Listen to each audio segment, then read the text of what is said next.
Well, good afternoon, everybody, and thank you for joining us. Tonight, I want to welcome you to a series of interviews I am hosting with other professional coaches from around Australia who have a variety of specialties that they coach with. So, the purpose of the series is to demystify what working with a coach means and to really help open up people's understanding on all of the different ways that working with a coach can really transform your lives. So tonight, I'm thrilled to be speaking with Madhu, who's joining me tonight from Adelaide, I believe. Yes. Yes, fantastic. Well, thank you so much for joining me. And so Madhu's vision is to bridge the gender gap by helping women accelerate their careers and rise as leaders in the workplace. So tell me, why do you coach? Let's start with that. Sure. A couple of reasons, Rebecca. The first is my own story. So I was this ambitious professional woman in the corporate world who was making her way up, trying to balance everything. And then there came a point in my career where I was hitting middle management, and I had to grow from there on. And that was the same time I had my son as well. So I felt I was doing all the things right in terms of working hard, really not caring so much about the whole work-life balance thing. I was really working hard and doing everything that I could. I thought I was doing.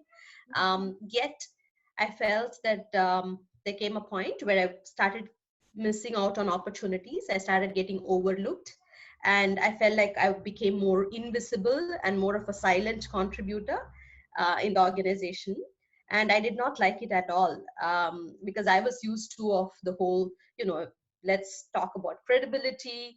I have the potential and I have proven myself to excel. Yet why is this happening to me? Yeah. And around the same time, I went on my maternity break, and I felt very discriminated. So I felt as I was denied a promotion because I was going on my maternity break, and I felt it was very discriminatory and biased. So I was very angry, and I decided to quit my job after I had my son. While the decision was very emotional, I think after I quit my job is when I really came to a realization of what I've been doing. It hit me that having a career was very important to me. And it also hit me that by outsourcing the reason to discrimination and bias, I was actually shying away from taking responsibility for my results. So I thought if there's one person who could change things, then it could only be me. So that's when I really started digging deep and asking, how can women really, can we really have it all? Like, is it possible to have a career, have a baby? Well, I want to try, that's for sure. Yeah, absolutely. So I think the search for that quest is what transitioned me into a leadership coach, and all the work that I do with women at the moment. And my own personal journey, when I started digging deep, I realized independence is my number one value personally, and contribution. And I thought just becoming a coach is the best way to live it. So yeah, that's really how it all started. Absolutely. And so you've kind of already answered my next question, which is what was the catalyst for you becoming a coach? So you were really inspired by your own journey. And I can absolutely tell you, I've felt the same in my career as well. Having to take, breaks in my career to do various things with as a family, and constantly feeling that juggle of and that pull of, I feel like I'm contributing and certainly doing my share at work, but just because I'm not I'm not prepared to walk away from my home commitments. Does that mean therefore my value is worth less? And it absolutely doesn't. But I can definitely resonate with where you've come from in your story and how and why you've been inspired to follow this particular aspect of coaching. So do you find that there are some common challenges that you find with your clients that come to you? Oh, yeah. So there are repeatable patterns of behavior that I observe. So one is the need for perfection. So women wouldn't try something unless they know that they can manage like everything, that they know everything about it. which is why a lot of women shy away from putting up their hands for senior level positions or newer responsibilities because they think they are not ready in their head. Well, the men will actually, even if they meet 40% of the job criteria, they'll just put up their hand and go for it. I think the need for perfection is what causes lack of confidence in women, because you're constantly questioning your ability, if you are actually enough, if you're capable enough, and it sort of deters. The second is, one of second most common pattern is the need to please others. So putting other people first and shying away from actually showcasing, highlighting your own work, um, shying away from speaking up for yourself, asking for or negotiating for what you're worth, whether it's a promotion, a pay rise. Yeah. Really, all of it has to do with, I think, people pleasing, not wanting to disappoint or not be disliked. I think these are the top two common patterns for women, and we get so meshed up with it that we actually end up sabotaging careers. So that's two common things I can think of. Yeah, it's interesting, isn't it? Because we're taught to go out into the world and get a good job. Yeah, And we're taught to, climb that career ladder and that and be the best that we can be. But we're not yeah, really taught that our voice and our opinion matters. We're not, we're to play a big game, but a small game. yeah. Only be as successful as everybody's comfortable with you being. Mhm. It's really, it's the, all these kind of, go out and have the world, but don't you dare put your family second best. Yeah, that's um right.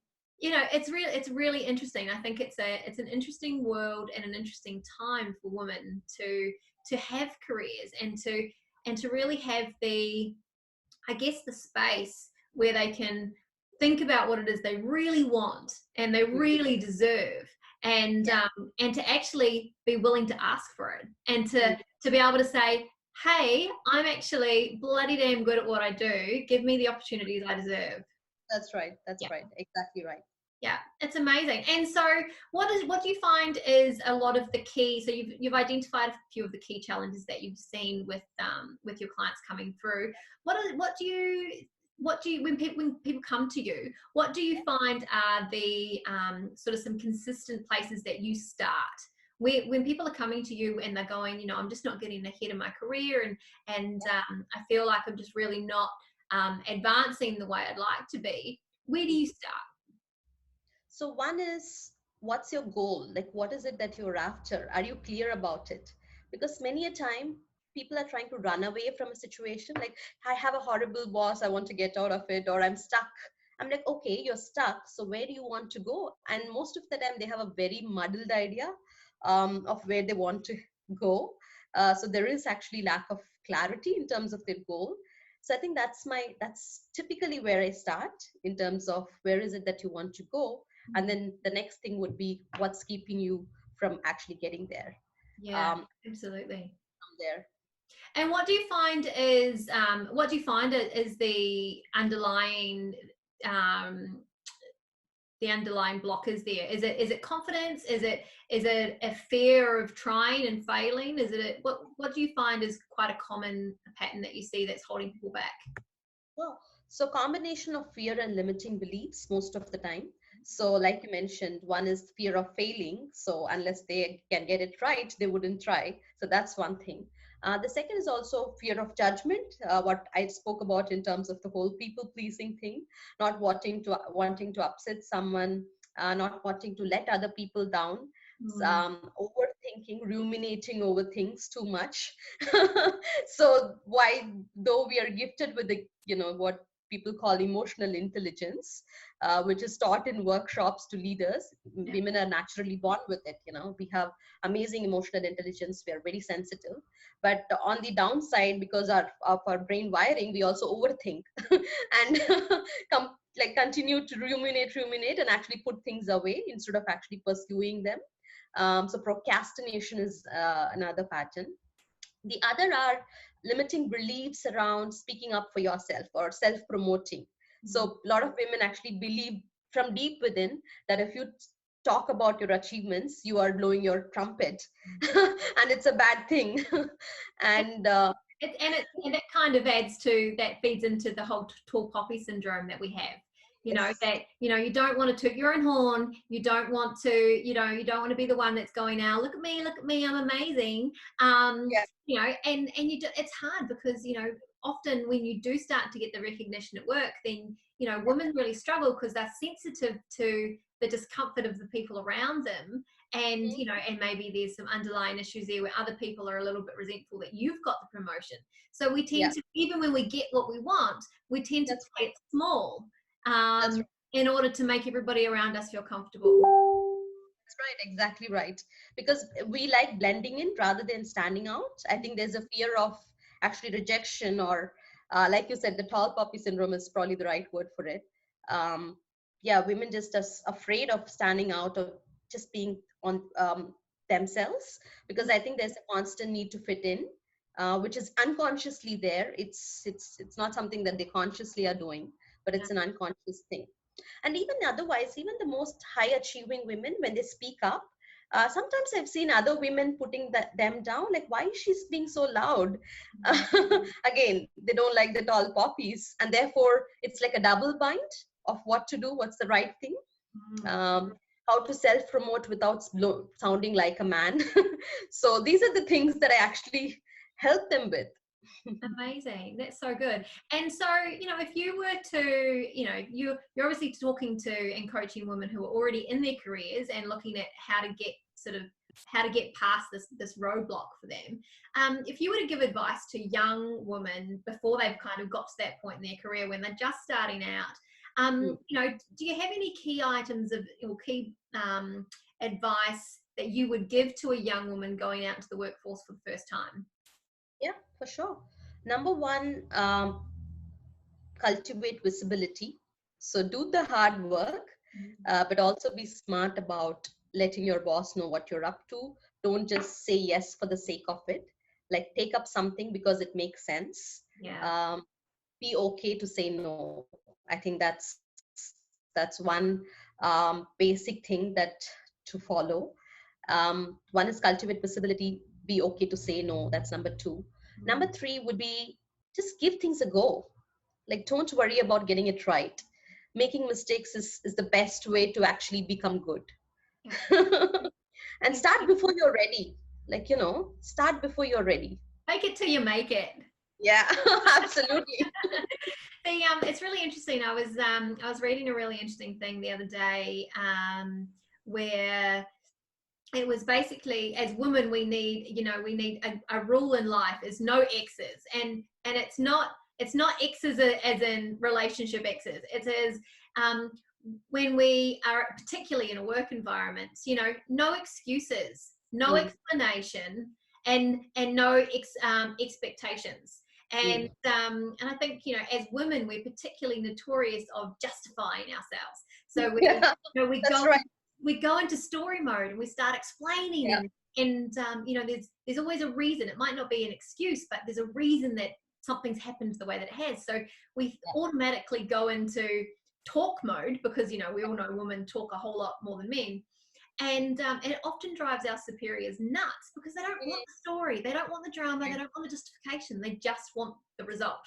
And and so getting really clear as women in our careers and cutting out the X's. So no excuses, no explanations, no expectations. And and I think one thing to add to that is no too many sorries, apologies as well. I think we over apologize without for it. Like, sorry for this, sorry for that. Can I just take a minute? Like, why? What's the need to minimize? Yeah, absolutely, 100%.